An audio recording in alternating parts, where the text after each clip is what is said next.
সংকটাপন্ন মুহূর্তে আমরা যখন 15 জুলাই প্রোগ্রামটা ঘোষণা করি, আমরা একরকম আতঙ্কে ছিলাম যে আসলে উপস্থিতি কেমন হয় এবং ঢাকা বিশ্ববিদ্যালয়ের বাইরে থেকে আমাদের শিক্ষার্থীরা কেমন অংশগ্রহণ করে।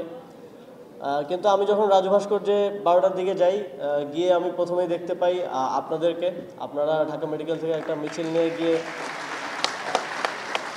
আগে থেকেই রাজু ভাস্কর্যে অবস্থান করছিলেন এবং সেটা আমাদেরকে প্রেরণা জুগিয়েছে যে আমরা একা নই, আমাদের সাথে আশেপাশের শিক্ষা প্রতিষ্ঠানের যারা আছেন সবাই আছে।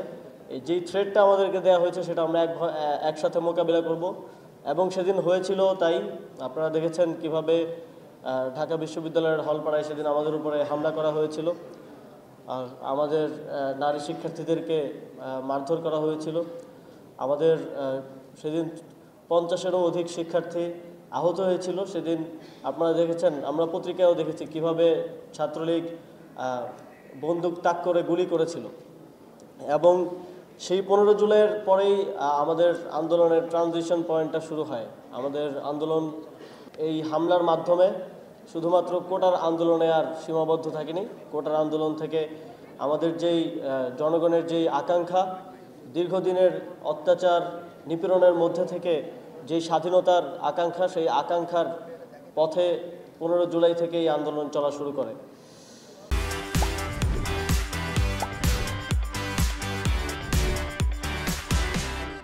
আসলে বাংলাদেশে গত 16 বছরের ফ্যাসিবাদী ব্যবস্থার কারণে এমন এমন জায়গা রাজনীতিকরণ করা হয়েছে যেখানে রাজনীতি থাকার কোনো প্রশ্নই ওঠে না।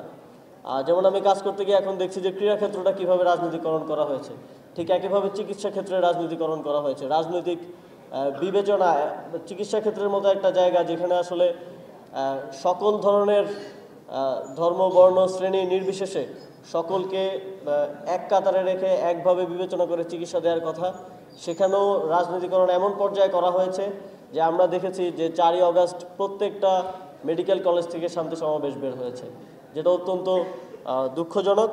আমরা চাই আগামীর বাংলাদেশে কোনো রাজনৈতিক দল কিংবা কোনো সরকার যেন চিকিৎসা ক্ষেত্রের এই রাজনীতিকরণটাকে সহ্য না করে এবং চিকিৎসা ক্ষেত্রে রাজনীতিকরণকে আপনারাও রুখে দিন, এটা আমাদের একটা প্রত্যাশা থাকবে।